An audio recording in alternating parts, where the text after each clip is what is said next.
የምናሴ እናት የሰላም እናት ያው እንግዲህ የሐኪም ቤት ማስረጃ ወይንም ደግሞ የስራዋን ማስረጃ አምታ ስታሳያት በቃ ደስ ብሏት እንግዲህ ምናሴን እንድትከታተልና እንዲሁም ደግሞ ለቤት ሰራተኛ ማለት ነው ሌላ እንድታመጣም ፈልጋ ነበረ። ሀናን ምናሴን ብቻ እንድትከታተል ለማድረግ ሞክራ ነበረ። ግን ደግሞ ሀና እኔ ሁሉን ነገር መስራት እችላለሁኝ፣ ስለዚህ ችግር የለውም በእኔ ጣይው እና አታስቢ በማለት እንግዲህ ሀኒ በመስማማት ሙሉውን ያው ልጇንም በመንከባከብ እንዲሁም ደግሞ የቤቱን ስራ በመስራት ብሩን ለኔ ያስፈልገኛል፣ አባቴንም ማሳከም እፈልጋለሁ፣ ስለዚህ ሁለቱንም ስራ መስራት እችላለሁ፣ ይህን ደግሞ በወር ውስጥ ማየት ትችያለሽ፣ ወር ሙሉ በስትክክል ከሰራሁ እቀጥላለሁ፣ ካሊያም ደግሞ ማንጣት ከፈለግሽ ማንጣት ትችያለሽ በማለት እንግዲህ በባለፈው ፓርት ላይ ተናግራ ነበር ማለት ነው። እንዲሁም ደግሞ ሀኒ አሁን ላይ ሁሉን ነገር ስራዋንም በስነስርዓት እየሰራች ትገኛለች። እንዲሁም ደግሞ ምናሴም እጅግ በጣም የሚያስብላት መልካም ልጅ ነው። ሲቀጥል ሰላም ደግሞ አሁን ላይ እጅግ በጣም ተቀይራለች ማለት ነው። በጣም ተቀይራለች። ያው እንግዲህ እናቷ በነበረችበት ሰዓት በጣም አስቸጋሪ ልጅ ነበረች።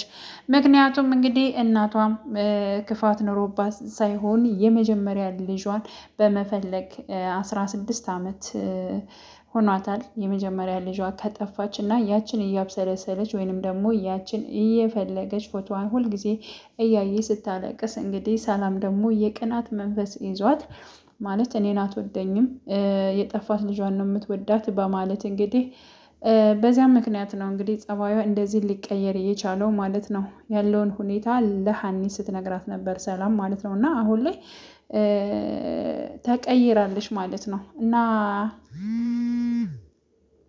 የዋህና ምስኪን እንደሆነች እንግዲህ ሰላም ለወንድሟ ስትናገር ነበር። በጣም ተጨናንቃ ነው ያለችው፣ ቀን ሙሉ ስታለቅስ ነው የዋለችው እያለች ስለ እሷም ራሱ ማሰብ ጀምራለች ማለት ነው። እና የሰላም መቀየር በጣም ደስ ይላል ማለት ነው። መጀመሪያ አካባቢ ፓርቶች ላይ እጅግ በጣም እንትን ብላ ነበር። አሁን ላይ ደግሞ እጅግ በጣም መልካም የሆነች መታለች፣ የተቀየረች መታለች። በመቀየሯ እጅግ በጣም ደስ ብሏታል። በስራም በምንም እየረዳቻት ትገኛለች። እንግዲህ የምንአስ ጓደኛ ማለት ነው ሀና ላይ ያደረገው ነገር እጅግ በጣም እንትን ነው።